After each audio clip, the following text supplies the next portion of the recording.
Then nobody is above the law. And nobody is above the law.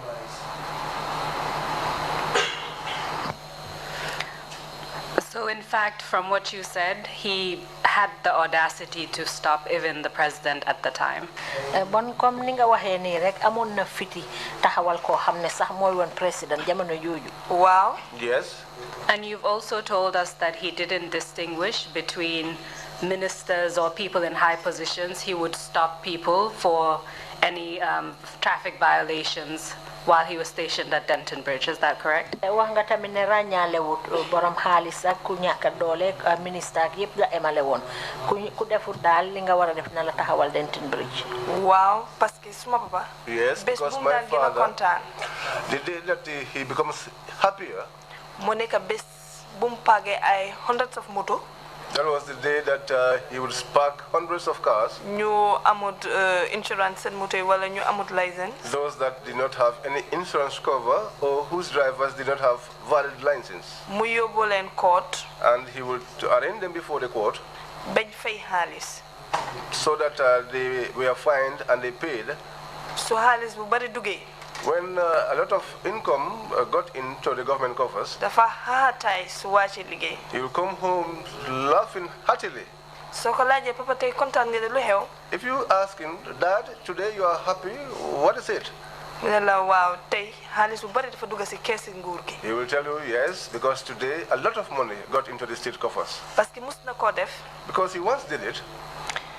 Dafa paagoon moto yu bari yoo xamante ne amuñ insurance ñi amuñ ay reflector ñi amuñ lu war a dem daal ci moto. He once parked a lot of vehicles. Some of them did not have insurance, others did not have reflectors, and others also had so many things missing on them.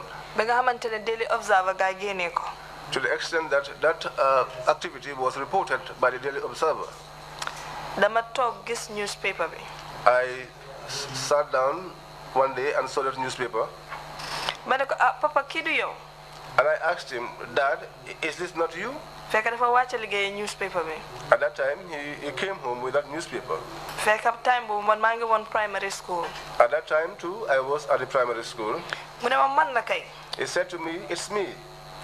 Mu ne ma ne xaalis bu bari laa dugal ci keesi nguur bi ci affaire moto yi ak yooyu noonu. He said to me, today I put in a lot of money into state coffers through these vehicles. Mu ne ma ne looloo tax. He said to me, that is the reason why. Mu ne ma waaye soo gënee mag. He said to me, but as you get older, di nga gën a xam bu baax. You will get to know more. Dinaa la gën a xamal. I will tell you more. Ni nga magee su ma fi Yàlla bàyyee. As you grow old, if God allows me to live long, den gën a bugg di waxtaan maa yow. we will be constantly discussing, me and you.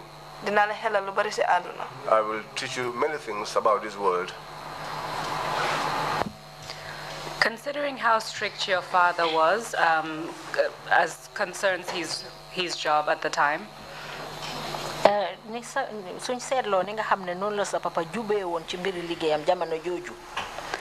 What are some of the things that you would hear from people in the public about your father at the time? Lan nga daan dégg ci nit ñi ñuy ko wax ci sa mbiri papa jamono boobu? Ñu bari ñu ne dafa soxor. Many said he was wicked. Parce que dugal naa ci biir moto. Because I once got into a vehicle. Benn taxi driver. One taxi driver. maa ngi jóge Coastal Road di dem Turntable. I was coming from the Coastal Road on my way to the Turntable. maa suma jarbaat. I was there with my cousin. My niece. My niece, okay. So kooku mu ne. So she said. mu ngi wax about the Gambian police. She was talking about the Gambian police. mu ne dafa amoon police yu soxor yu fi nekkoon dimba. He said there were once some wicked police officers who used to be around. Ku si mel ni Inspector Jassé. One like Inspector Jassé. Fadia. Kumba Jatta, this is my papa. Kumba Jatta, who happened to be my father. Inspector Jassé Dena. Inspector Jassé is late. Fadia retired na. Fadia is retired. Why gisut jama? But he did not experience peace after that. And here was my father. If he is to cross the road today, like 24 hours it will take him a whole day, 24 hours to cross the road, just as an example. And secondly, he is sick almost to death and very weak. After he said that, I said to him, well, my father, the one that you are referring to is my father. Balam don lata teje suma papa sa daf ne Yunus bena traffic police da suma papa moko train. Before he mentioned my father, he had mentioned one officer that my father trained called Yunus. Ogna mom ngi Banjul. I think he is in Banjul. Traffic police officer la. He is a traffic police officer. Mune why Yunus moy nek ci next victim bi. He said, but Yunus would be the next victim. Because he was trained by them. After he said that, I asked him, do you know Kumba? He said to me, yes, I know him. He was a wicked man. I said to him, he is my father. I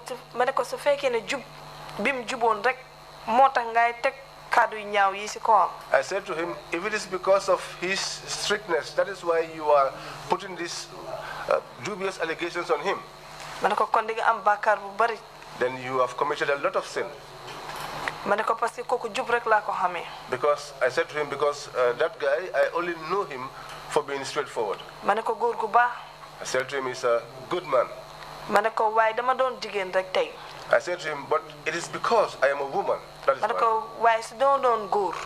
I said to him, but if I were a man, I said to him, we would have killed each other today. I said to him, because I will not sit, I will stand by and watch you say these things.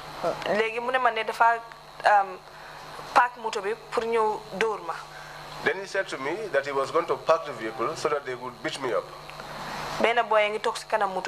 One other boy was seated in front of the vehicle. He was sitting down there quiet. When the push and pull, the talk was getting out of hand. He said to him, you are rude, driver. He said to him, this one, she's just because she's a woman, that's why. And that is why you are treating her this way. This that you have said, if someone had said it to your father or said it about your father, how would you have liked it? And he said to him, but if you touch her today, it is not going to be a fight between you and me. You park the vehicle and then see. We went to turntable, and so this boy alighted along the way. He came down and wanted to fight with me. People came and separated us. I said to him, today I am going to sacrifice myself to you. All of that was hard.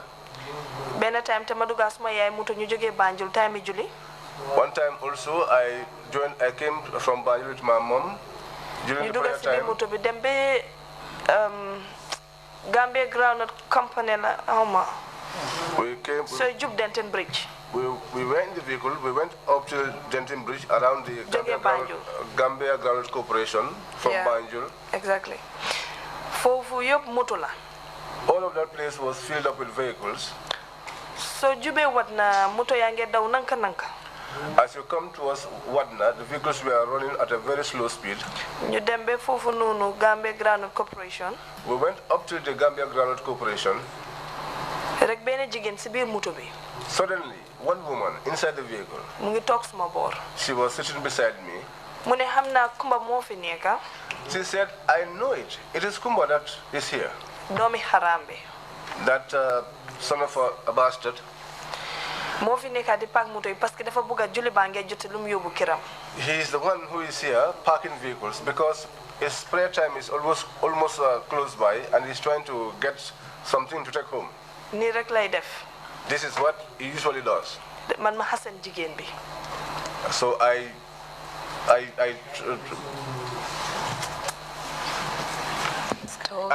yes, I know. I told her off. Pour mu bay wax bi. So that she will stop that talk. Parce que suma yaay mu ngi tok suñ kanam te dégg ko won bu baax. Because my mom was sitting in front of us and she did not hear her properly. Waaye mu continuer di wax rek faalewuma. But she continued talking. She did not heed to my advice. Te man duma mëna wax suma waxee rek suma yaay dina dégg. And I couldn't speak because if I spoke, my mom would hear me. Suma yaay non la ko déggee. So my mom got to hear it. Suma yaay gestu ko ne ko ne yow koy wax.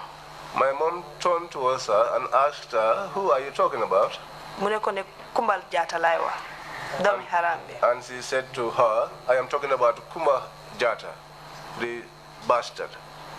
Suma yaay ne ko ne Kumba moo la wax ne amul lum jox njabootam.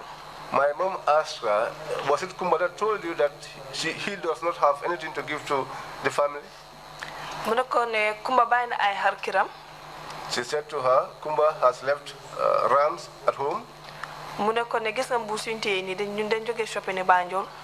And she said to her, "You see these bags that we are holding? We are just from shopping in Banjul." Mu ne ko ne nag maa la uppa.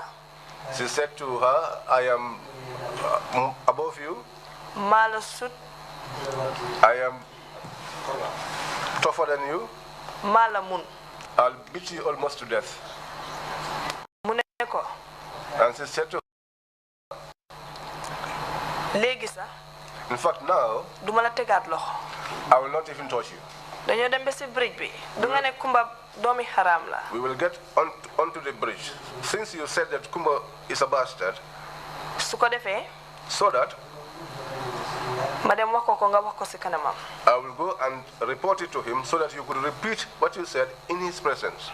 Rek nit yi start si biir moto bi naan ko ne baalal ko. And so people started begging her to forgive her in the vehicle. Te bim doon wax. And when she was talking, ñëpp den noppi bàyyi ko. all of them were quiet and they allowed her to continue talking. Suma yaay ne leen ne man yi fi naa fexe bëgguma ko. My mom said to them, "I do not want to be associated with hypocrisy." Parce que kii bim doon wax. Because when she was talking, di jàllale wax yu ñaaw yooyu si moom. and she was saying those evil things to him, kenn waxut stop ko ne ko bàyyil. nobody asked her to stop. yéen ñëpp da ngeen ko seetaan. All of you were there just watching her. di rey si ron. And laughing underneath. léegi ngeen maa ñaan bu ma kenn ñaan. And now you are pleading with me. Let nobody plead with me. after ma di ko ñaan. After I began to plead with her, suma yaay di ma saaga ne ma ne yow kii toog sa boor di wax yu ñaaw yi sa bàyyi nga bàyyi ko di ko seetaan waxuloo ko dara. My mom was insulting me, telling me that this woman is sitting beside you and saying bad things about your father, and all you can do is just sit down there and watch her. Ma noppi. I kept quiet. ma ne ko yaa baalal ko rek. I said to her, "Mom, please forgive her." buñ demee ba si yoon bi. When we went along the way, dem bay jaale Detention bridge. we went until we crossed the Detention bridge. ñu gis ma papa ngi taxaw di park moto yi. We saw my father standing, parking vehicles. ñu jaala. We crossed. suma yaay waxu ko dara. My mother didn't tell him anything. jigéen bi ñu dem ba si yoon bi mu wàcce fu mu warut a wàcce. We went along the way. The woman alighted where she was not supposed to alight. loolu yëpp. All of that. dékku neen ko gis neen ko daal gis naa ko. I saw those myself. So you would say that as a result of how your father was perceived while working at the traffic police, people feared him. Bon dafa mel ni sa papa jamono ji moo liggéey nekk traffic police ni nga xam ne noonu la ko nit ñi gisee woon daal dañ ko ragal. Waaw. Yes. We've heard some testimonies that your father had jujus. Can you tell us about that? Am na ñu fi wax nag seede fii ñu ne sa papa dafa am ay gàllaaj. Waaw góor gu gàllaaju woon la nag. Yes, he was a man who had a lot of jujus.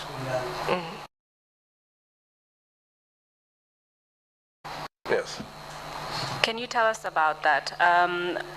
Why he felt the need to have all the jujus that you said, and how people treated him as a result of that? Ding ñu mëna wax lan moo tax mu amé gàllaaj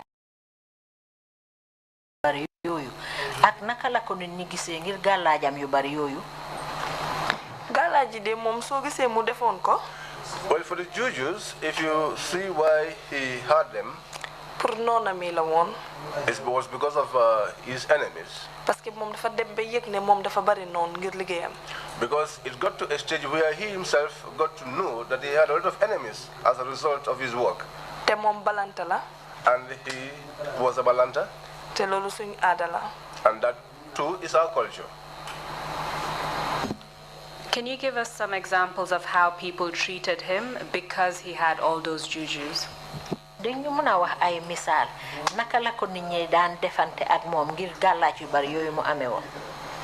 Waaw. Yes. Parce que daf daan jox nit ñi loxo. Because he used to shake people's hands. Dama daan ànda moom sa ci mbedda bi. I used to go with him along the highway. Ñu bari ñu ngi woon officers leen. Most of them were officers. Army. Police. Ak ñeneen na ñeneen ni sax. And others even. Biir Banjul. Inside Banjul. Wala fépp fu nekk. Or anywhere else. Ànd na ak moom ba sonna. I went out with him severally. Mu jox leen loxo. When he shook their hand. Pour nuyu leen. To greet them. Ñu delloo seen loxo yi. They will withdraw their hands. Moom dafa bëgg a ree. Dafa bëgg a ree moom. Su ko defee dafa ree ne la lan la lu xew. He used to almost want to laugh and ask you why. So laajee nga ñu ne ko ne yow da nga gàllaaju torop man ñeme ñu ma laa jox loxo. And they will tell him, no, because you have too much juju and I am not comfortable shaking your hand. Mu ne la waa baax na mu dem. He will say to you, well, it's fine, and then he will go on. Fast forwarding to 2009, which is when the witch hunt incident occurred. Léegi ñu dem ba ci kanam nag atum 2009 jamono ji nga xamee ne ci la ñëwoon di udduma yi. Before the incident occurred, can you tell us about your father's condition, health-wise? Balaa xew-xew boobu di am ndax di ñu mën a wax sa papa naka la meloon ci wàllu wér-gu-yaramam. Suma papa góor bu health la. My father was a healthy man. Góor bu fit. He was a fit man too. Ñuul. Dark in complexion. Ponkal. And hefty. At that time, he would have been about 59 years old, is that correct? Jamono boobu xam naa atam mu ngi tollu woon ci juróom fukki at ak juróom ñeneent noonu la. Wow. Yes. As a result of the health condition that you've just described, saying that he was physically fit at the time, ni nga waxee ci wàllu wér-gu-yaramam ne jamono jooju mu ngi amoon wér-gu-yaram jamono boobu. was he still moving around easily, for example? Did he engage in any kind of physical exercise, for instance? Ndax mu ngi doon mën a doxal boppam ndax am na yenn tàggat yaram yoo xam ne mu ngi ko daan def. Waaw daf daan dem dawi suba.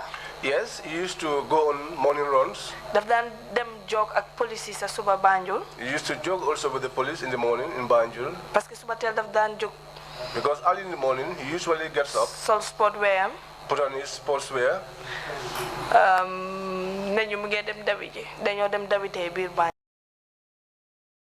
And tell us that we are going to run. Today we are going to run inside Banjul. Wala dañoo wara dem si bij bi dem dawi. 2009 is that? Te ci noonu la nekkee woon ba ci ndorteg atum 2009 loolu la. Wow. Yes. Do you recall the events of the witch hunt incident in 2009? Ndax fàttale ko nga ñi ñëwoon fii di udduma yi ci 2009.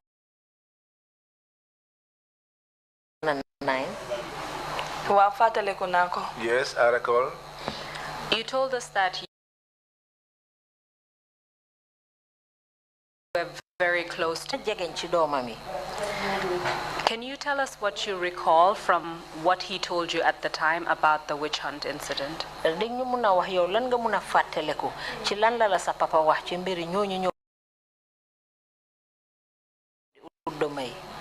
Wow. Yes. ñooñu de parce que yenn saa yi moom daf dee teel a xëy guddee wàcc. Because sometimes he goes to work very early and closes late.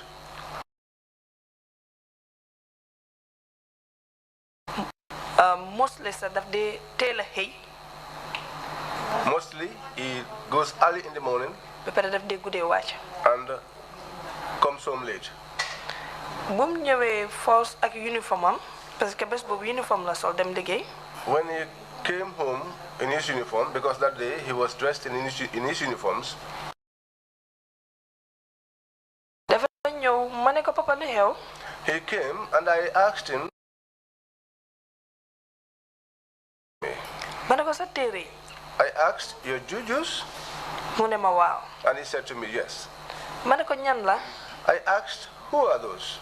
mu ne ma ñenn la de ñu ngi sol ñu ne Guinée-Bissau lañ jógee. He said there are others. There were people who were they're said to come from. Who were said to come from Guinea-Conakry. They were dressed in red. Am seen sabar. And they had their drums. I said, how? He said to me, well, I was sitting in my office.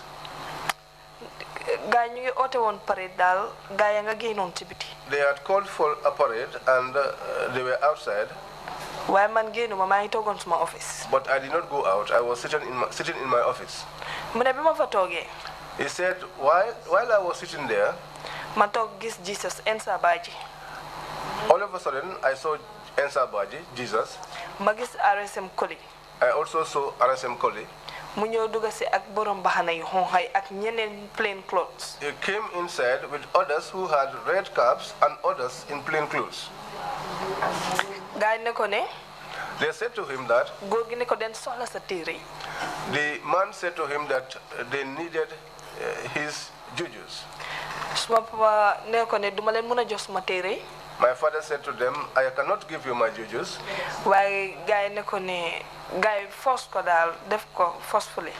But they forced him to do it forcefully. That was when he undressed in front of them. Because my father's waist and the top of his chest and his cap, all of those had jujus. That was how he undressed. In front of them, all of them, and they were all standing. And gave them to them. But there was one juju which he normally puts inside his purse. It has a red cloth.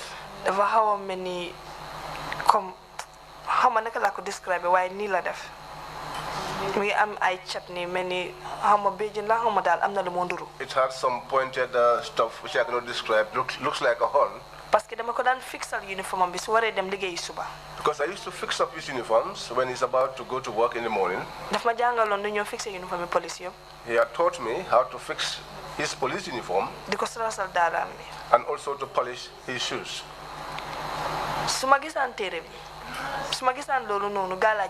Each time I saw that juju, I'll ask him, Daddy, what is this? He will tell me, why don't you go and learn and train how to become a journalist? You can ask questions. He will laugh and tell me, but I will tell you. He will say to me, this thing was given to me. Said to me, your enemies will not be able to do anything to you. Okay. I said to him, well, okay. Now that juju, after they took everything from him, they wanted to take that one as well.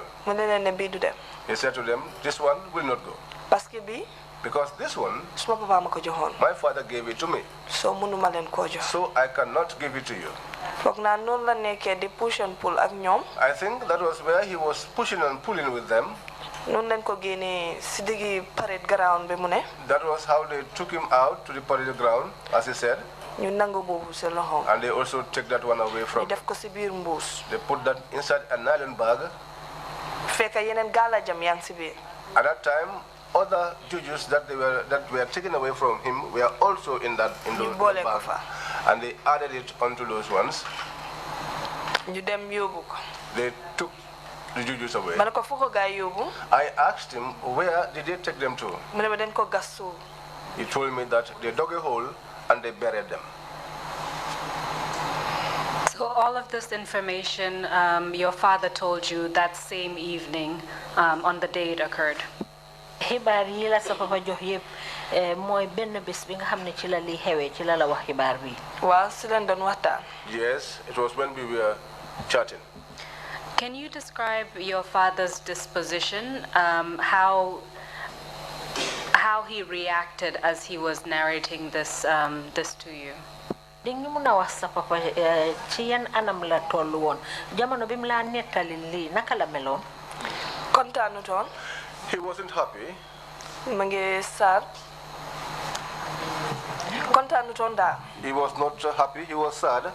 waaye after mu gisee ne man tamit maa ngi kontaanuma. But when he noticed that I was not also happy, mu start di xaw a smile nii. he started to somehow smile. pour man bu ma yëg moom li moo yëg. So that I will not feel the pain that he was feeling. si la ma ne. That was when he said to me li yëpp suma noonee la. that all of this is because of my enemies. fexeel neen ma ba soona mënuñ maa am. They've tried all means against me, but they could not get to me. nii rek la gaay bugg a def. This is the only thing they want to do. ñu ne man leen bugg a toroxal. They say that it's me they want to make to suffer. mu ne ma Jesus man la bugg a toroxal. He said to me, Jesus wants to make me suffer. waaye xam naa ku ko yónni. But I know who sent him. ñoom ñaar la. They are two. Did he tell you who sent him? What he meant by that? wax na la lan la tekki su waxee ne dafa am ku ko yónni.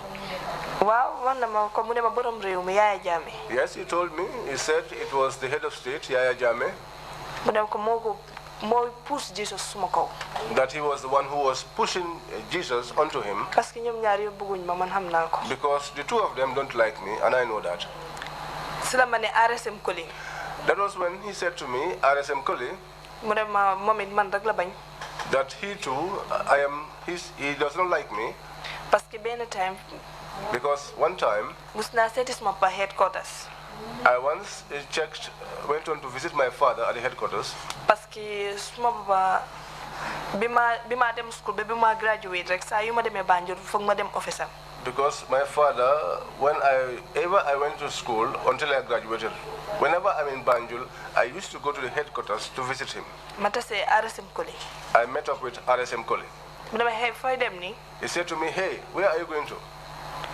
ma ne ko suma pa balaa ma jekkale ko si suma pa lay dem rek suma pa ibi bunti office am bi. I wanted to say my father, but before I could say that, my father opened up a door and came out. suma pa change kanamam bi ras. My father's countenance changed, and he was looking very angry. mu ne ma dugal si biir. And he said to me, come inside. ma ne ko papa lu xew xanaa. I asked him, Daddy, what is it?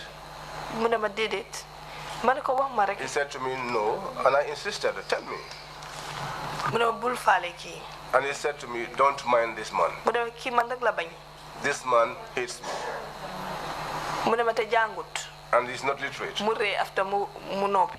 He laughed after and he kept quiet. So from everything that your father told you, he felt that he had been targeted. lii la sa papa wax ni yëpp dafa mel ni daal moom dañ ko doon ut. waaw dañ ko doon ut. That's how he felt, right? Yes, he was being targeted. waaw loolu la feel. Can you tell us what happened the next day after the incident at the police headquarters? dañu mën a wax nag ci ëllëg sa lan moo xew gannaaw xew-xew bi am ci police headquarters. si guddi si sax waxoon na suma yaay waxoon nañu ne dañ ko wax mu reporté ëllëg si suba 8 o'clock. In the night, he had told us and told my mom that he was being asked to report the next day to the office at 8 o'clock. si kër Baba Jobe. At Baba Jobe's house. Either Kotula wala Kololi. It's either in Kotu or in Kololi. Ñaari place yi benn place lañu ci waxon. Among between these two places is one place, one of these two that he said. Suma yaay ne ko bul dem. My mom said to him, don't go. Mu ne ko yaa awa dina dem. He said to her, yeah, Awa, I will go. Parce que dama dem sétali suma boppa. Because I'm going there to make myself clean. Mu ne ko gis nga yi suñ la ko defee. He said to her, you see these things, when they do these kind of things to you, Demal nga dem sétal sa boppa. go there and extricate yourself. Mu ne ko te loolu laay def suba. And that is what I am going to do tomorrow morning. Ku nekk ne ko papa bul dem. Everyone said to him, Daddy, don't go. Léegi ci suba si. Now, in the morning, Suba teel la jóg bés boobu. he woke up early in the morning that day, Sangu ba set. took his bath, Sol xaftaanam. put on his haftan. Duma musa fàtte xaftaan bu mu soloon xaftaan ni brodé bu blue. I will never forget that haftan. It was a blue, broidered blue. Mu jóg maa ngi tëdd ci cabinet bi. I was lying in this sitting room, In the bedroom. in the bedroom. Bu mu jógee. When he got up, bu mu solo ba pare. after he dressed up, Suma mag bu jigéen bi. my older sister, Mariam. Mariam, Ne ko papa fooy dem nii. asked him, Daddy, where are you going to? Mu ne ko ne maa ngi dem fii kër Baba Jobe. Kootu mu xaxataay. He said to her, I am going to Baba Jobe's house in Kutu. And then he laughed heartily. Suma mag ne ko papa bul dem. My older sister said to him, Daddy, don't go. Mu ne ko parce que óorut.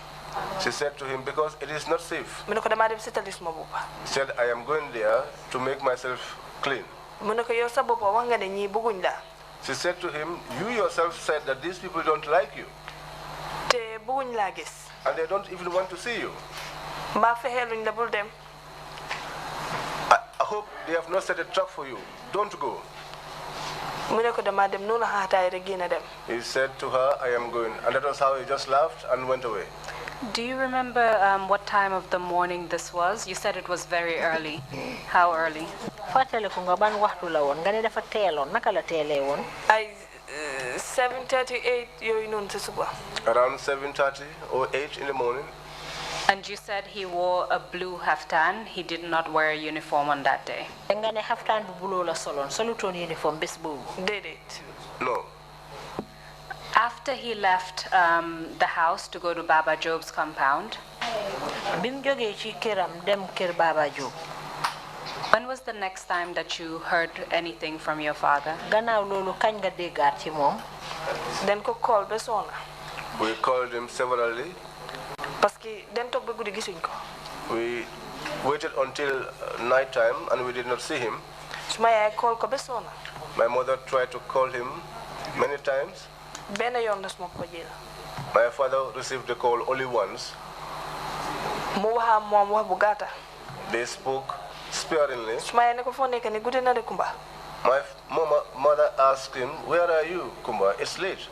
Mu ne ko maa ngi fi kër Baba Jobe Kootu.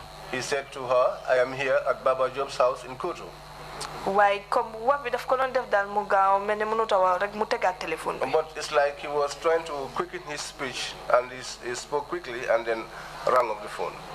bu mu tegee téléphone bi. After he rang off, suma yaay continué di call. my mother continued calling. di ko call. Calling. kenn jël. Someone picked up the phone. suma yaay mu ne ko ne Kumba laay laajte suma jëkkër. My mother said to him, I'm asking for Kumba, my husband. borom téléphone bi moom laa bëgg a waxal. The owner of this telephone is the one that I want to speak to. mu ne ko kooku mënut a wax jamono bi. He said to her, that person cannot speak to you at this point in time. bu mu ko ne kooku mënut a wax jamono bi. After he said to her, he cannot speak to you at this point in time, suma yaay ne ko kooku bi moo bàyyi këram. my mother said to him, when he was leaving his house, mu ngi doon wax. he was speaking. lu tax ba léegi mënut a wax. Why is it that at this point in time he is unable to speak? kooku after dafa jël téléphone mu ne ko mënut a wax rek mu jël téléphone bi teg ko. So that individual just said to her, no, he cannot speak, he cannot speak, and then he too rang off. bu mu defee loolu. After he did that, fekk suma jëkkëri maga ngi ñëwoon holiday mu ngi doon ñibbi. that time my older sister's husband had came down on holidays and was about returning. waaye comme que kooku goroom la. Because that was his in-law. ñu ne xaaral ñu suturaal ko. They said, well, let's not reveal things here. ñu call suma mag bi. They called my older sister. Abi.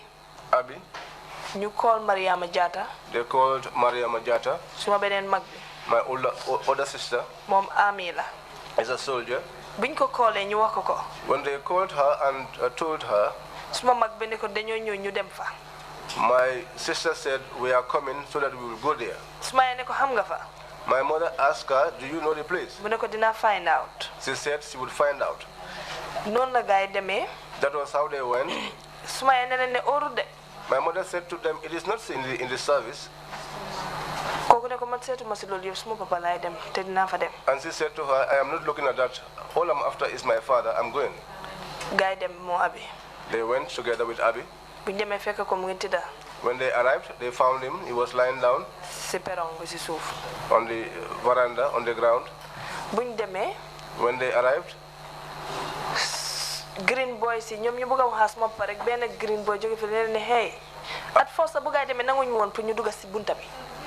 As they were about to speak to my father, one of the green boys came and interrupted. In fact, initially by force. My older sisters said they were going in by force. No la gaay forcé dugg ci biir. That was how they forced their way through and got in. ñu dem fekk sama papa ngi tëdd ci suuf. They went and found my father lying on the ground. ñu ne ko papa. They called out to him, Daddy. Before my father could respond, green boys came and the guy, hey, Harley. One of the green boys interrupted and said to them, hey, hold on. You said the papi nalen hami. Let us see if the dad would recognize you. My father said to him, are you okay? These are my children. And he asked him, what are their names? My father said to them, it's Abi and Mariama Jatta. So my sister, Mariama Jatta, and Abi, that was when they said to that individual that we want to take our father home. And they said to them, no. Your father, the dad cannot leave this place until tomorrow. They asked them, what's happening? They said he will not leave this place until tomorrow. That they were given an order because of the medicine that they were going to drink.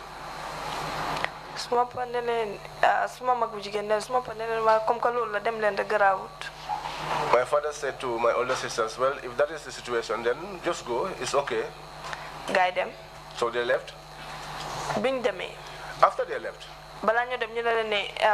8 o'clock. Before they left, they told them that tomorrow at 8 o'clock, you can come and pick him up. 9. Oh, 9. That was how they left. That early morning and returned back there. How do you know that this is what happened at Baba Jobe's house? Who told you? Interpretation. I'm sorry. How do you know about what happened at Baba Jobe's house? Because my older sisters narrated the story to me. When they returned and we asked them. How did all of you feel that night upon hearing this information? We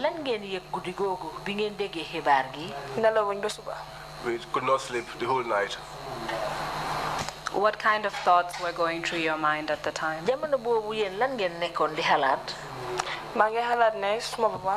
I was thinking that my father, he had many enemies, and Yaya Jammeh was eyeing him for a long time.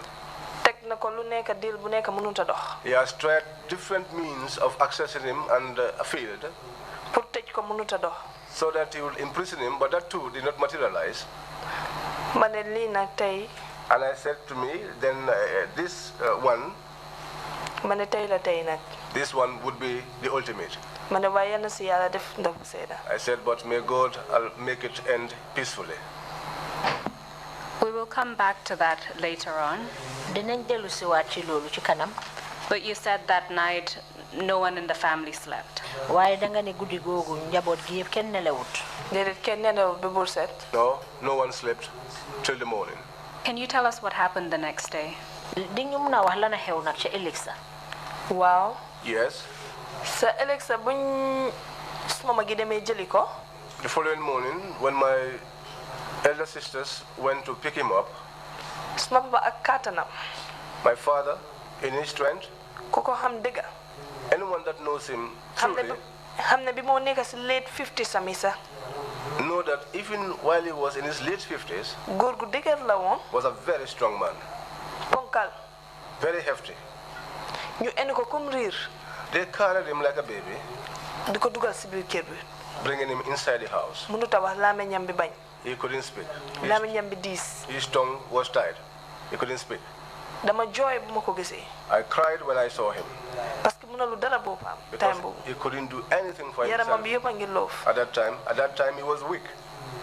They took him and laid him on the table in the sitting room. And when he was being taken in, he was menacing as if he was suffering from some pain or being injured. He sat down. For some days, he did not go to work. He couldn't speak. His tongue was tied. All the time. Because someone that usually speaks all the time, now that he's forcing himself to speak, his tongue was heavy. Till after, for days, that was when his tongue was loosening up and he was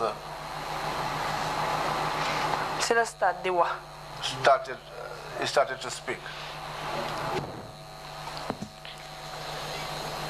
So when that happened, was your father able to tell you anything about what happened himself, what happened at Baba Jobe's home?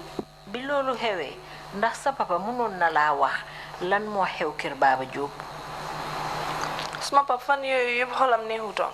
My father was sad all those days. Waaye dama daan forcer di wax ak mom. But I used to force myself to talk to him. I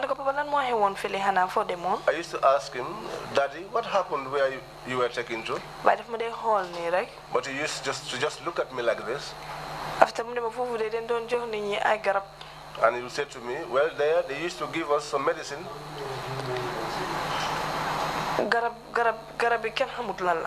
And this medicine, nobody knows what it is. It's something that looks like Kube Jaro. He said to me, because there are some people who have drunk it and they were talking out of their senses. Some will be saying that I brought down this plane, I ate so and so person.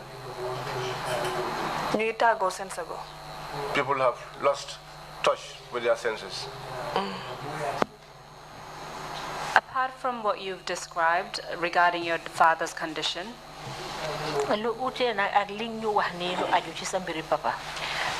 did he experience any bodily pains, for instance?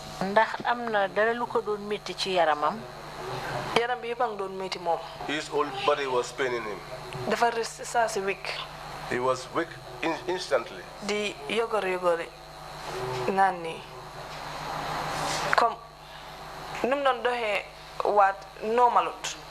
In fact, the way he was working was not the normal way. At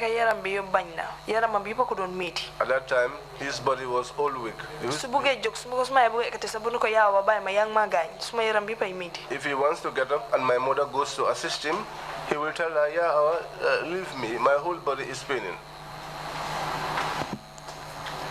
Your father eventually returned to work, is that correct?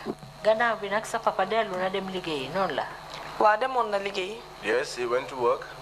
Do you recall if that was a few days later or a few weeks later? ndax fatale ko nga ay fan yu neew la gannaaw bobu wala ay bes yu ay gannaaw bobu faté na lool nak exactly wa xamone na ne nek na ci kër bi for some time bala mo dem delu wa dem liggéey ji. I forgot that the exact time frame, but I do know that he was at home for some time before he eventually returned back to work. After he returned to work, did he stay at work or did he eventually take leave? Gannaaw bu mu delu waté door liggéey ndax dafa continuer di liggéey ndax dafa jël leave mu ngi doon liggéey. He was working. mu ngi doon dem di ñëw. He was going and coming. Ba after. Until after. Benn bés leen doon waxtaan maa moom. One day as we were chatting, mu ne ma xam bés sangam duma demati liggéey. He said to me, I don't know, on such days I will not go to work. Mu ne suma uniform si sa dama ko maye. He said to me, in fact, I'm going to dash away my uniforms. That surprised me a lot. Papa? I asked him, why would you do that, Father? Parce que dama dem 365 days leave. He said to me, because I am going on a 365 days leave. I said to him, Father, that's a long time. 365 days leave. For 365 days leave? I'm just hearing this for the first time. He laughed heartily. He said to me, yes. I said to him, well, that's fine. And 365 days leave, was that something that was approved by the Gambia Police Force? ñetti téeméer ak juróom benn fukki fan ak juróom pour dem ko leave ndax loolu Gambia Police Force bi ñoo ko nanguloon. Waaw. Yes. Would you say that was some kind of medical leave or was it for another purpose? Nekkutoon medical leave. Loolu dañ ko joxoon pour mu faju wala leneen a taxoon muy ko jël. Déedéet nekkutoon medical leave de ñoom dañ ko joxoon 365 days leave rek. No, it was not a medical leave. They just gave him the 365 days leave. Can you tell us about your father's condition as time went by? Gannaaw bi bi loolu passé na di ñu mëna wax sa papa naka la wér gu yaramam meloon. Nu at yi di demee. As the years went by, muy gën a weak. He became weaker. Yaram bi di wàññeeku. He began to lose weight. Mu start di fàtte. And then he developed forgetfulness. The lost memory. He was losing his memory gradually. Up till date. At this point in time, if he gets up, he's been assisted by someone. If he should sit, someone would do that for him. He's constantly sick. Even to hold a spoon and eat by himself is a problem. All his hands are shaking. Where he sits is where he does everything.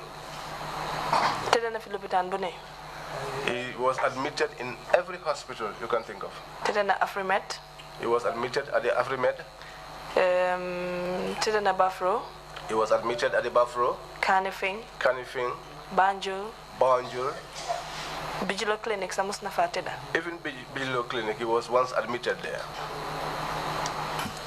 So within the span of 10 years, let's say from 2009 until 2019, Legi ci diiri fukki at atum 2009 berenji 2019. From what you've said, his health condition deteriorated quite rapidly. Te li nga wax ni daal yow ci ni nga nettali dafa mel ni wàllu wérgu yaram mu ngi gën di dellu gannaaw bu baax. During these various hospital and clinical admissions, was he diagnosed with any kind of illness or was he told why his health was deteriorating so fast? Ci lopitaan yu bari yi nga wax ne yépp dem na fa ndax am na jamono yoo xam ne wax nañ ko lan moo ko jot wala lan moo tax wérgu yaramam di gën a dellu gannaaw. Suma baba. My father. Suñ demee lopitaan. Each time we go to the hospital, what they used to tell us is that high blood. That my father had high blood. Diabetes. And that he had diabetes too. So for 2-3 days. If he stays there for 2-3 days, they'll return back again and report that they did not see that in him. Not long ago, he was admitted at Buffalo. Nurse we checked. The nurse checked him. They did Canifing. At Canifing, no, sorry. Nurse we checked. The nurse checked him. Because that day, as he sat down, his whole body was disturbing him. We even thought that we would lose him then. We rushed him there. But when we got there, high blood is 190 something. This guy said to me his high blood was 190 something. When we returned again, the next day, the following day, and my dad did not take any of his medication. He didn't touch anything. We got there to 120 something. How? It went down to 120 something. I remember exactly. I cannot remember exactly the number. But I know that a lot of reduction in figure happened. That is when she asked me, does your father have something that is bothering him in his heart?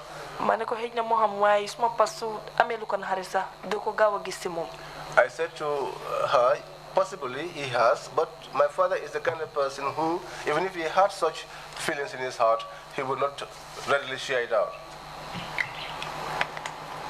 But I do know that since he drank that medicine up to date, that was when he started to feel sickly. Because he was not the sickly type. But since he drank that up till now, sometimes if sickness comes to him, we have to lock the door of the compound. Otherwise, he will go out and go away. And if he goes, he will be sleeping on the roadside. And we will be out searching for him. Or going to the police stations. So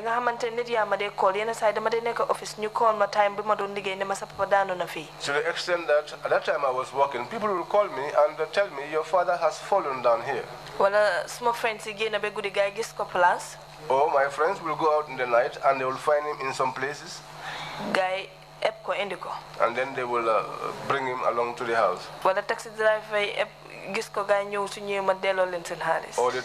taxi drivers will find him and then they'll bring him to the house, and then when they come, I'll refund them the cost of their travel. But I used to take a vehicle, going around searching for him.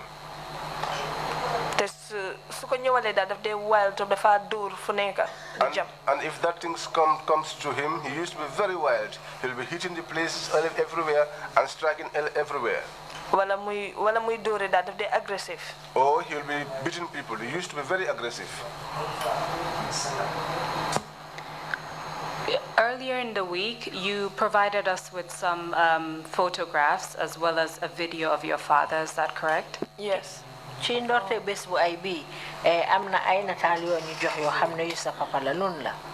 Wow. Yes. I would like to put those images on the screen and then ask for your comment on them.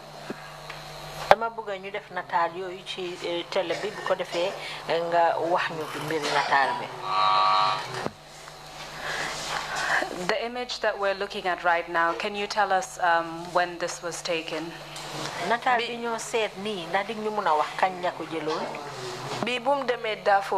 This was when he went to Darfur.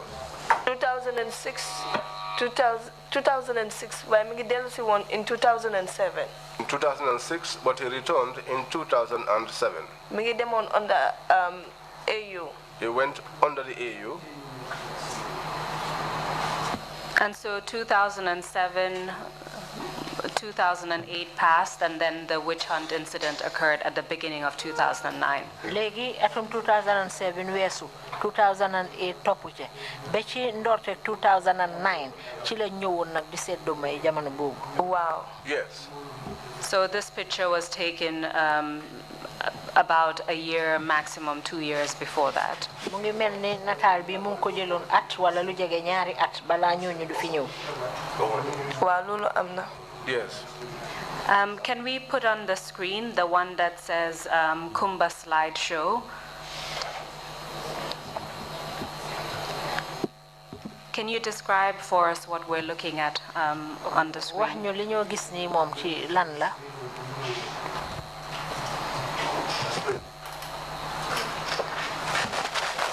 Just take your time, Ms. Jatta. Dalal rek defal ndanka.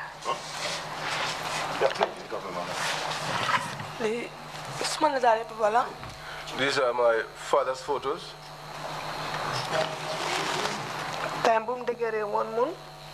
When he was still strong.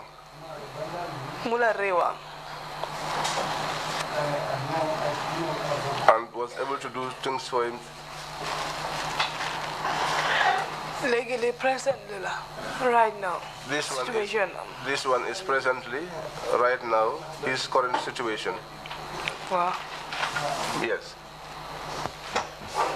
And this one is also when he was prior to the witch hunt incident.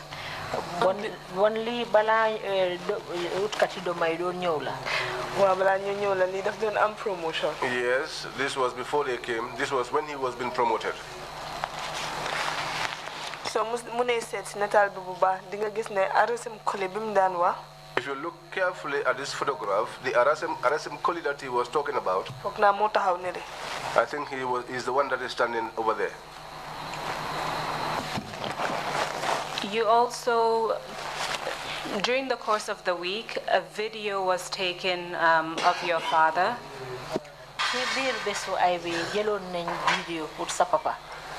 And we tried to get from his own words what happened. And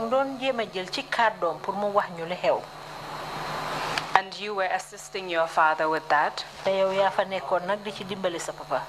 You've already told us that as a result of what happened, your father started to slowly lose some of his memory. But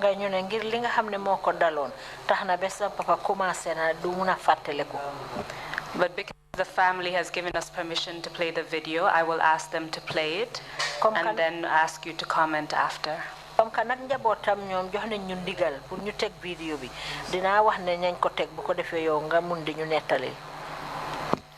Can I ask the OB van to play the video?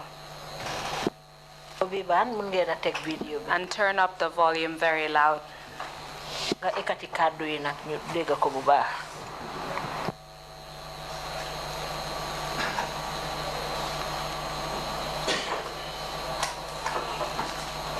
We can't hear the audio.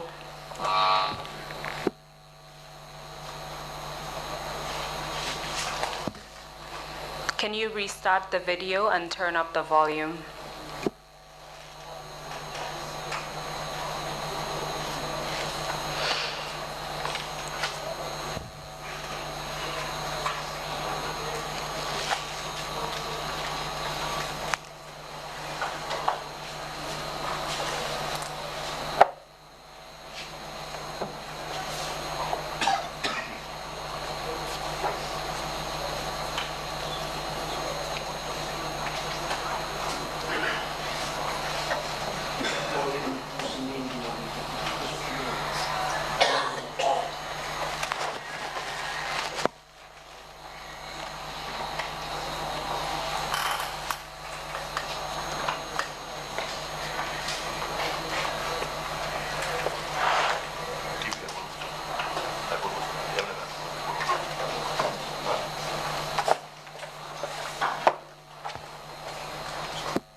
Mr. Chairman, while they try to sort out the video, perhaps I will use the opportunity to ask Ms. Jatta a few more questions.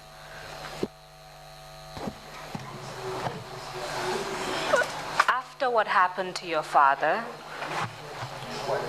and the fact that this was in relation to the witch hunt incident in 2009. Gannaaw li nga xamne mo dal sa papa déggal la ne li yeb mu ngi faxé ko ci utam duma bi nga xamne mo xewon atum 2009. Can you tell us about whether your family faced any kind of stigma as a result of that incident? Ndax sa njabotam gi amna dara lo xamne loru nañ ci lu aju ci mbir momu? Wow. Yes. Parce que after then because we up to a time people started running away from us. There was a time when we were staying in Serekunda, in Dipakunda. Breakdown. My father, when his vehicles have breakdowns sometimes, he used to tell them to come and pick it up and take it away, so that they will take himself to work. Sometimes he himself will walk up to there, and they will take him to work. Or if there is anything they have to do, especially on license, then could they them like questions. They used to go to him and ask him questions. After, he will tell them. But after this incident, there was one day as I was going out, I went up to the highway. Anyone I asked to take me, they would refuse. If a taxi stops, they will say the taxi will not stop there at the side. Driver will move the other side. The others used to tell the driver to move to the other side. The driver will go that way. That surprised me a lot. On top of something that you know nothing about. Once in a while, as you are talking to somebody inside that conversation, just to make sure that we understand properly what was happening,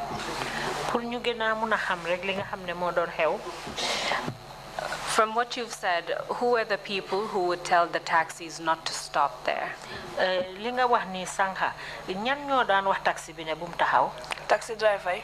The taxi drivers, those that used to park there at the highway, that you should go and park at the other side. And that was because the taxis would be stopping to either take you or someone from your family, is that right? Wow. Yes. How did you understand that situation, what was happening at the time?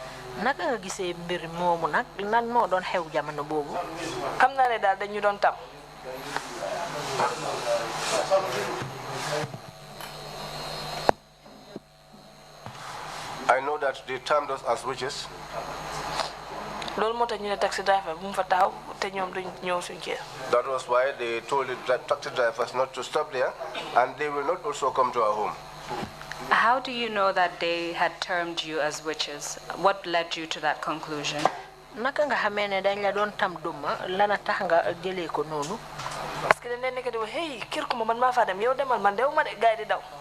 they used to say, Kumba's house, me going there, you are the one to go there, and then they'll run away. And what was it like being spoken about in that way? How did you and your family feel?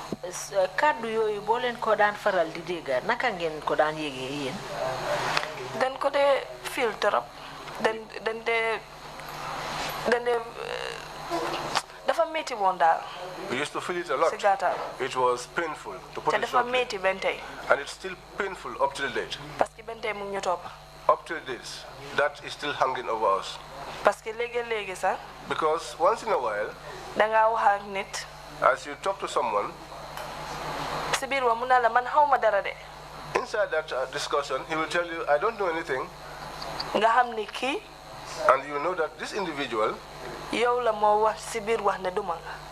You are the one that he is referring to as a witch. So just to make sure that we understand what you're saying,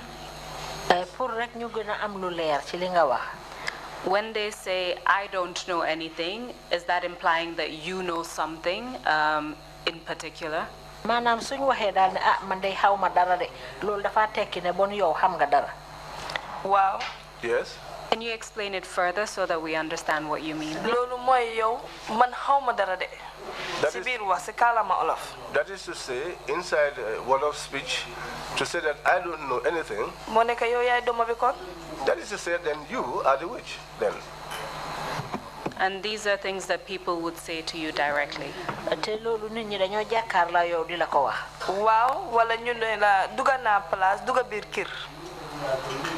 Or they will tell you, I go to a particular place, got into a house. And late evening found us just around the way. Just in that late evening, they were getting into a house. Inside that evening. Dusk. Dusk. Thank you. Dusk. We were getting inside the house. Someone else's house. Myself and my niece.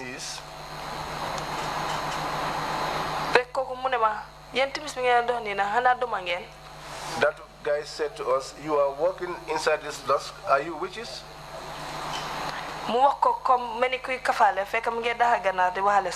He said it in a manner that sounded as if he was joking, but he did it that way to sound as a joke, but at the same time hammering the message home. When we came out, that disturbed me a lot, was painful to me. When we came out, my niece said to me, have you heard what this person has said? If I did not consider you, I would have said something very serious to him. I would have said something to him that will start the phone. I will never be put off. He's a rude elder. He's trying to tell us something hidden in meaning. I said to her, I know. I said to her, but don't respond to her, just let her be. I said to her, because that is the extent of her intelligence. I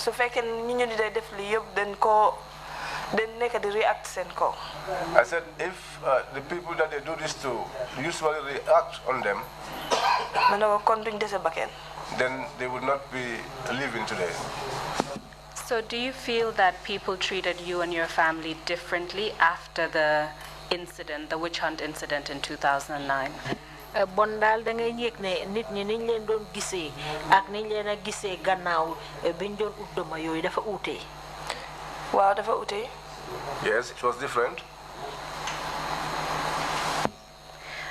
I would like to find out from the OB van whether we can play the video. Have the technical issues been sorted out?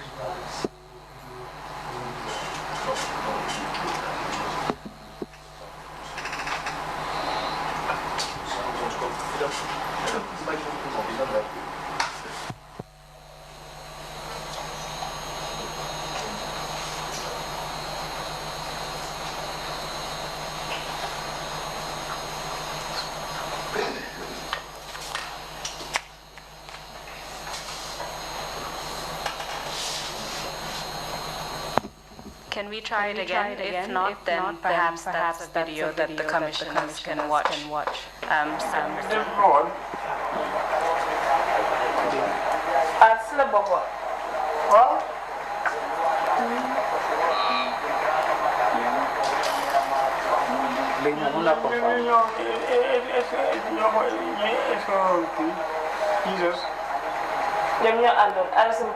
Jesus.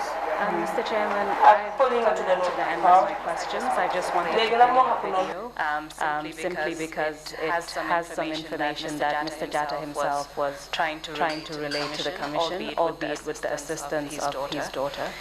But I'm being told that there is a technical difficulty, and perhaps they can try during the break to solve it and then play the video. But that is the end of my questioning, and we do have another witness after the break. So it's either we suspend and try again, or if the commissioners have additional questions, we proceed with that and then allow Ms. Jatta to make a closing statement. I leave it entirely in your hands. Thank you. Thank you. Thank you, Counsel, and thank you, Ms. Jatta, for your testimony on behalf of your father and the family. Sorry that you had to endure so much suffering, and the father as well. I do hope we get to hear him at some point, either this afternoon or at a time that when the technical issues are resolved. Commissioners, if you have any questions, please indicate. If not, Ms. Jatta, if you have any closing remarks to make, please proceed to do so now. Ms. Jatta, bu fekkee ne am nga kàddu yoo bëgg a gaaral mun nga koo wax léegi. Waaw, man lu ma bëgg a wax rek mooy ne. Yes, what I would want to say is that suma papa liggéeyam bu rafet. The good works of my father ak baaxaayam and his goodness ak baaxaayam and his goodness ak baaxaayam ba ñetti yoon and his goodness for the third time ak jubam si réewam and his straightforwardness in his country ak bugg a dëkkaam and his love for his country tey moo ko isil lum am nii is what brought him this condition that he is now enduring at the moment. Ba nga xam ne su jógee nit a ko ekati. To the extent that if he gets up, he would be assisted by someone. Su toogee nit a ko teg. And if he should sit, someone has to place him down. Si góor gu am 69 years.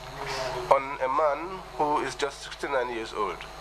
Nga xam ne dafa tëdda lopitaan suma yaay ji moom fa tëdda moom di fanaan si lopitaan. When he was admitted at the hospital, my mother used to spend the night with him there. Suba man ma jóg ba guddi. In the morning, I will go there until night time. Su waxtu lifin jotee ma bàyyi fa meer bi mu fanaana moom ba suba. Evening time, I will leave the old woman there to sleep, and I will return home until the following morning. Parce que moom tam daxu ko wér bëccëg bi ma ne ko demal nga tëdd nga noppaleku. Because she too was not very well, so I will used to tell her when it's night time, you go and sleep. Ak suma mag yëpp ñuy daanoo ka jóg. And my elders too, we were struggling up and down. Ak lu mu liggéeyal réewam yëpp.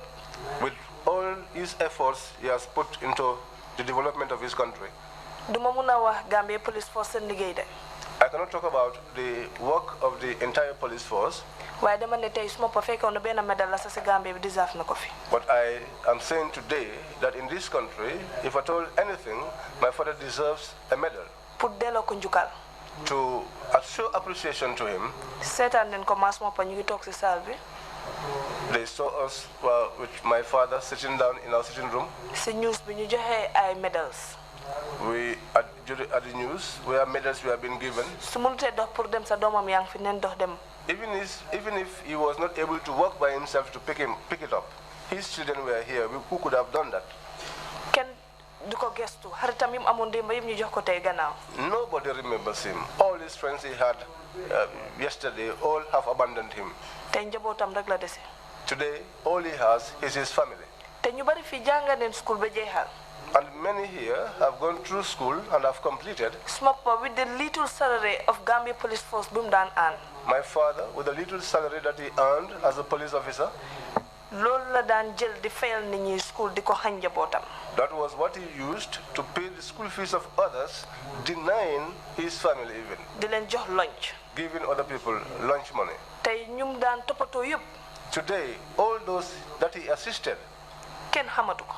None remembers him. Am ku musa ñëw si suma papa si ñum daan toppatoo. None has ever come. Kooku ñëw those that One amongst those that used to help came to my father. Minesma pane dama la buga pour isla Sweden nga ñew holiday fekk sama papa ngey liggéey.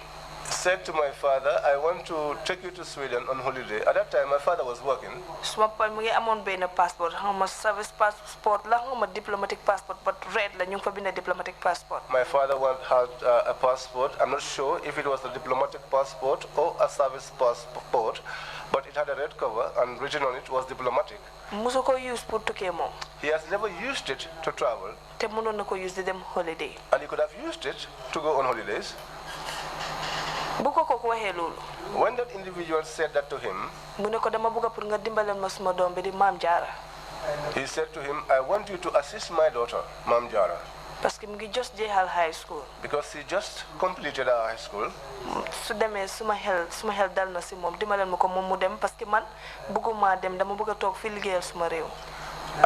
I'm comfortable with her going because I want to stay here and work for my country. One other friend of his, probably he is listening to me. I will mention his name because he has done something good for him. His name is Sehunjai. He lives in Atlanta, Georgia. Dafa musa nesma pane kumba li nga liggéey metti na trop so retire na fay ko sa yaram be de. He once said to my father, Kumba, the manner in which you are working is very serious. When you retire, that will have a toll on your health. My father laughed and he said to my father, I wanted you to come to America on holidays. My father said to him, no, I will not go. Leave here my job and go on holidays. He said to my father, just to come on holidays and relax. My father said to him, no. That was how he returned home that night and explained that scenario to my mother. My mother said to him, you won't go on holiday? Won't you go and relax? Kumba, when you are old or when you are retired, this hard work will have effect on your health.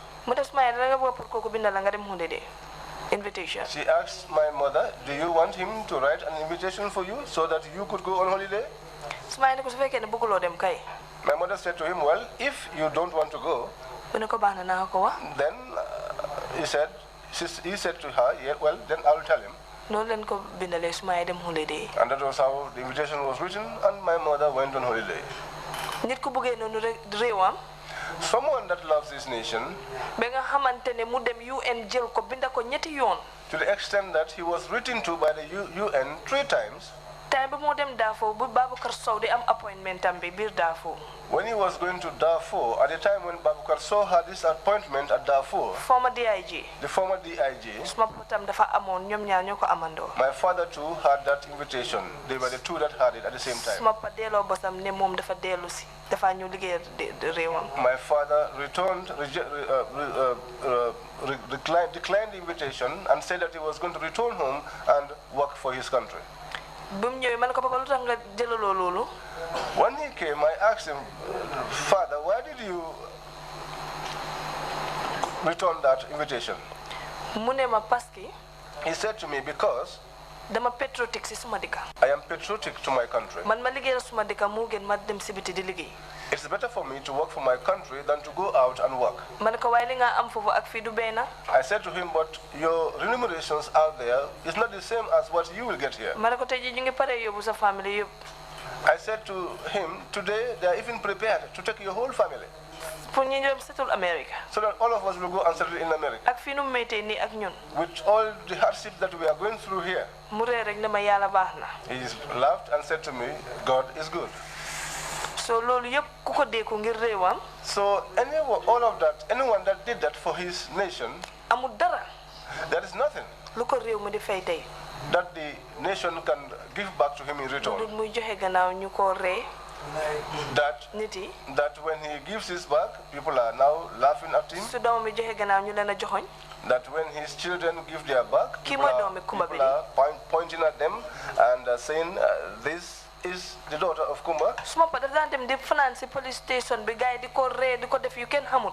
My father used to go and sleep in police stations, and people used to laugh at him, do all kinds of things to him. Mako wor daf dan dem Serekunda police station.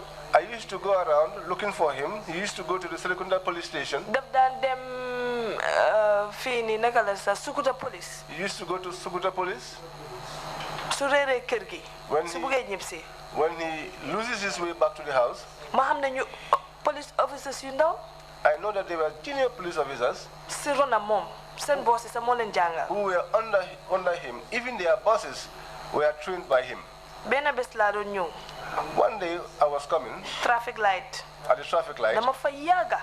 I was spent a long time there. Almost an hour. I was there almost an hour.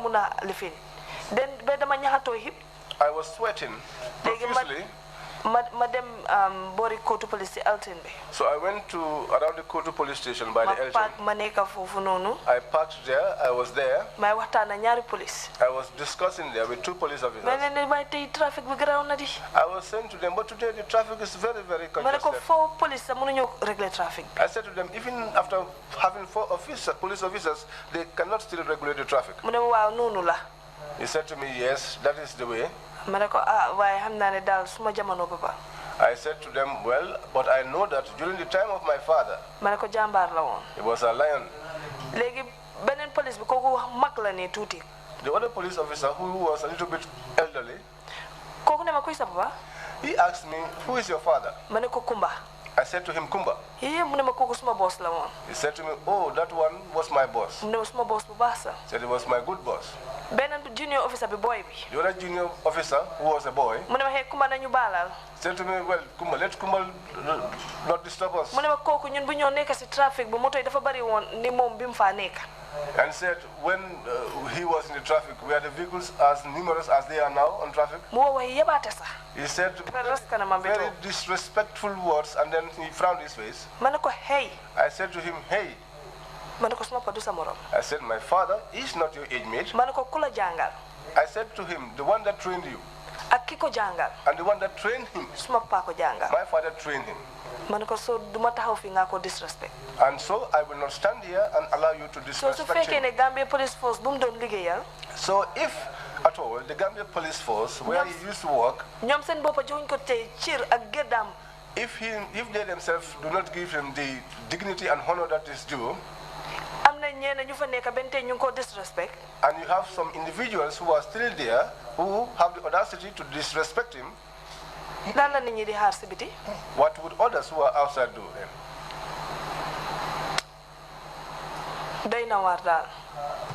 It's disheartening. The way we live is hard life. It's hard. And this will follow us even to our grandchildren, on to our great-grandchildren. That is the way I feel. Because after this happened, up to date, 2009, that was in 2009, until today, we are living that life in this country. My father, even those that are outside, they give him his honor. In Senegal. Then them Tuba. We used to go to Tuba. Then ko salute bam aga. They will salute him until we reach.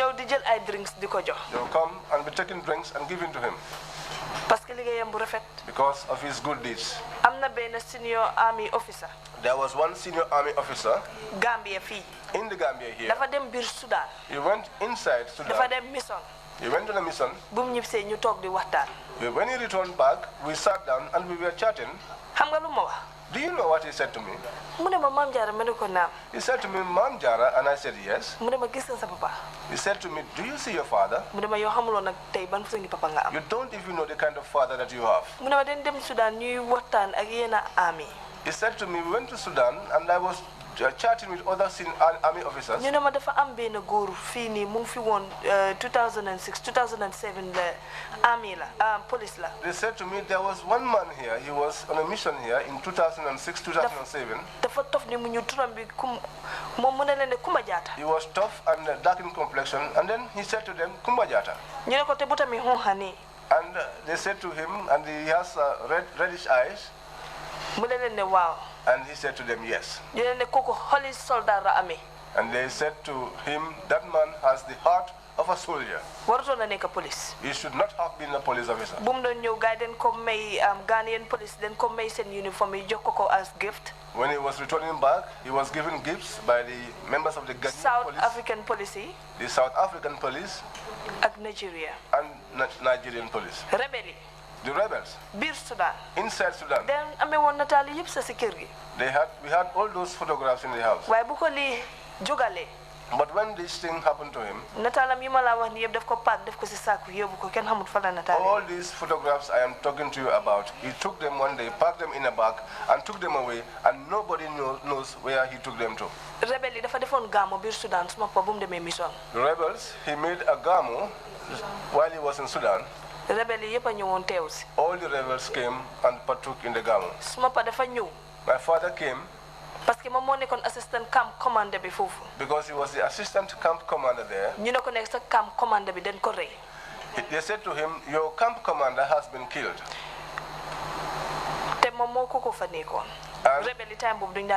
And he was there with that individual, and at that time the rebels used to launch attacks. Once the guy attack. There was only one time that they attacked him. Those Jujus that they took away from him. Culture la feeling ko fake. It's culture, and we found culture here. There are some that will put on their jujus, which you can see. There are others who will put on their jujus, which you will not see. What I am telling you here, if my older sister Maria Jatta were here, and nobody would lie against a dead person. The late director of immigration, Baba Jobe. The late director of immigration, Baba Jobe. Officer. I went personally and sat inside his office. Said to me, your father is a true man. He is really a true man. He is not fearful of anything. He said to me, you see, while we were in Sudan and we got attacked by the rebels, he said, my father stretched out his palm like this. All of those that were behind him, none of them were touched by bullets. People were running and lining up behind him. What I am saying here is something that is very clear to me. Because my older sister found my father in Sudan. Also, Baba Jobe was also together with my father in Sudan. So you see, there he has protected human beings. I am thanking you. And I am giving you the honor. Because I knew that this day must come eventually. Wow. Yes. Because for a man that has worked for his country, a man who has a clean heart, a very good man. Long ago, like ages ago, You see, even before this problem happened, there was a time, which was a very long time ago, where he was alleged that there was one European, that this European said that my father, at that time he was at the mobile traffic, that he and his team, his boys, that they tortured him foreign currencies and took the Europeans' foreign currency away from him. 2 weeks. It took 2 weeks. My father did not report to work. They said that they were investigating the matter. Basic court. On the day of the court, that day, everybody in my house woke up early. My mother is here seated. My mother got up and she was crying. He said to her, don't cry. And said to her, what must be, will be. He said to her, this man, I do not know him daytime or nighttime. But if he says that what he alleges is what actually happened, then let's go to the court. But if they take me, nga toppatoo xale yi. If they take me away, take care of the children. Parce que xam naa ne jigéen bu dëgër nga. Because I know that you are a strong woman. te fekkee ne ñoo dem si court bi tam ngay jooy nga toog si kër gi. And also, if you know that if you go to the court, you will be crying, stay home. noonu leen demee. So that was how we went. fekk Philip Jaju. At that time, Philip Jaju, police commissioner right now. He's a police commissioner right now. Guide them to court bi. They went to the court. bu ñu demee si court bi ñu laaj tubaab bi. When they went to the court, they asked the European, xam nga kii. do you know this guy? mu ne leen ne xawma ko. And he said, no, I don't know judge bi him. ne ko xamuloo kii. The judge asked him, don't you know this guy? mu ne ko ne déedéet. And he said, no. mu ne ko léegi lu tax nga ne kii moo la toocoo mu dóor la moo boy sami. Then he asked him, then why did you say that he tortured you, he beat you up, he and his boys, ba pare mu jël xaalis si yow. and then took your money away? tubaab bi mu ne ko déedéet ma yónni woon si moom man xaw ma kii sax mosuma koo gis. Then the European said, no, they sent me to him. I don't know this guy. I have never seen him. judge bi ne ko may naa la 24 hours. The judge said to him, then I give you 24 hours pour nga bàyyi dëkk bi. to leave this country. soo bàyyi te dëkk bi naa la tëj. If you don't leave this country, I will lock you up. daf daan dem bunti office am. He was going to his office. ñu tura ko saafara si bunta bi. They put some magical charm on the way to his office. su ko gisee rek. As soon as he saw it, daf dee continuer dem. he used to continue to go. su ko defee mu ne gaa ne mën ngeen a fexeel waaye doo leen ma jot. And then he will tell them, you are trying means to access me, but you will never get hold of me. xam naa ne time bi mayuñu ko. I know that there's not much time. waaye lu bari happen noonu na. But a lot of things happened. waaye su ma fi naree toog tey duñ fi jógee. But if I want to narrate all, we will not leave this place. yu métti sax. Many, many terrible things. waaye yëpp ñu delloo ko si loxo Yàlla. But all of these things will return unto God. suma papa lu mu dee wax all the time. My father, what he usually says all the time, mu ne Ensa Baji. that he said that Ensa Baji, Jesus, Yaya Jammeh. Yaya Jammeh, ñoo ko teg lii waaye ñu reyoon ko moo gën duñ ko def nii. that they put all this calamity on him, but if they had killed him, would have been even been better. parce que benn time. Because one time, suma papa moo nekk time bu ñu doon lakka drogue bi. that was the time when they were destroying the drug ak taay bi. and the marijuana. ñu ne senior officers yi pour ñu teew fa. They had asked all senior officers to be present. ñu ne dañ leen jox time. That they had given them time. xaw ma 7 wala 6 su jotee. I'm not sure whether 7 or 6, that when that time reaches, te benn senior officer teewut. and any senior officer is not present there, dañoo start lakka bi. they will start the burning si kanami ñu teew. in the presence of those that were present. balaa moo ñëw. Before he came, mu dem fekka lakka neen start neen lakka. he found that they had started the burning. suma papa dafa ñëw before time. My father came before time. mu ne ma gis nga. He said to me, now, do you see? ñu ne den bugga lakka wax neen time bi. time bi jot na. They said they wanted to burn. They told us our time, and it was time. balaa time bi. And before the time, gaay dem lakka. they went and burned. ma ne ko léegi loo def. I asked him, so what did you do then? mu reende ma Mam Jarra ma ne ko naam mu ne ma sa papa kenn du ko yeb. He laughed and said to me, Mam Jarra, and I answered him yes. And he said to me, your father, nobody will belittle him. mu ne ma dama toona suma moto bi. He said to me, I turned inside with my vehicle. ma ne ko noo jaaree. I asked him, which way did you go through? mu ne ma straight headquarters. He said to me, straight to the mu ne ma headquarters. straight Banjul laa dem. He said to me, straight. I mu went ne to ma man Banjul duma fa straight. taxaw seen fi ñàkk a fayda yi dama xam lu gaay lakka. He said to me, I will not stand there and join their foolishness because I don't even know what is it they want. so lu bare moom yi fi njublaan bokku si woon. So many other things, things of dama bëgg a suma generation. It never took part in it. ak ñu ma mag yëpp ñu xam man rek ban façon nit la moo tax may wax benn tey parce que li ñëw dundaa metti. I want my generation and those that are older than me a little bit to know what I am going through. ñu xam moom mooy kan. And also to know the kind of person that he is. wasalaam jërëjëf. Thank you so much. yal na leen Yàlla fay seen xol. May God reward you for your deeds.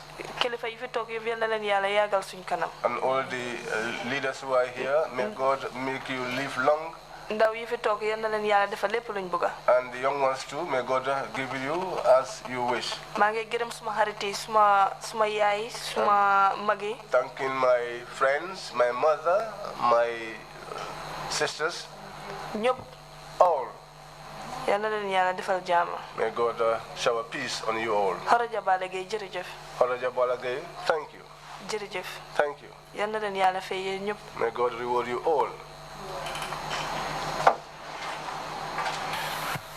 Thank you very much indeed, Ms. Mam Jarra Jatta, for your testimony.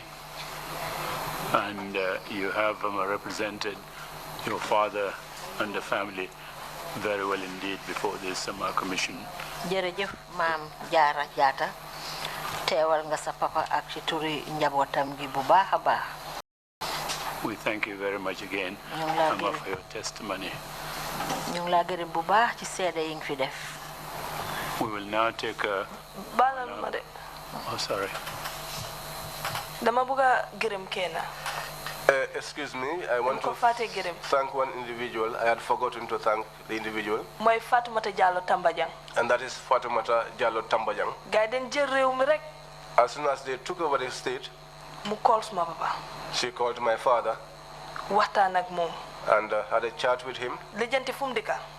Found out where he lived. Mu yónnee ñu saako maalo. And sent us a bag of rice. Julli di jot. When prayer time reached, daf ñu yónnee woon saako maalo ak sukur. She sent us a bag of rice and sugar. Julli di jot. During the prayer time, mu yónnee si suma papa xar. She sent my father a ram. Mu waxaa suma papa. She spoke to my father. Mu ne suma papa ne danga liggéeyal réew mi torop. She said to my father, you have worked for this country a lot. Tey dëkk bi dañ la war a delloo njukkal. And today the country has to show his appreciation to you. Mu ne suma papa ne loo bëgga. She asked my father, what do you want? Suma papa mu ne ko loolu de xanaa nga wax Mam Jarra suma doom bi parce que moom mu ngi doon liggéey te liggéeyal tut léegi. My father said to her, well, for that, maybe you could talk to my daughter Mam Jarra because she was working before and now she's not employed. Te moom magam mi jàppale neen ma torop. And our elder sisters assisted me a lot. Jàppal na torop si man am na suma yërmande. They have pity for me a lot. Noonu laa waxtaanee ak moom. And that was how I got to speak to her. Waaye lu ñu waxtaanoon demu through. But what we discussed did not go through. Waaye gis naa eneem. But I saw her intention. Family bi ñëpp a ngi ko gërëm di ko sant di ko ñaanal. The whole family thanks her and prays for her as well. At least moom fàttaliku na ko. At least she remembers him. Wow. Yes. Jërëjëf. Thank you all. Again, thank you very much indeed for your testimony. You're a wonderful daughter. Yeah, thank you. We will meet or we'll resume our afternoon session at 3:10. Meeting is adjourned.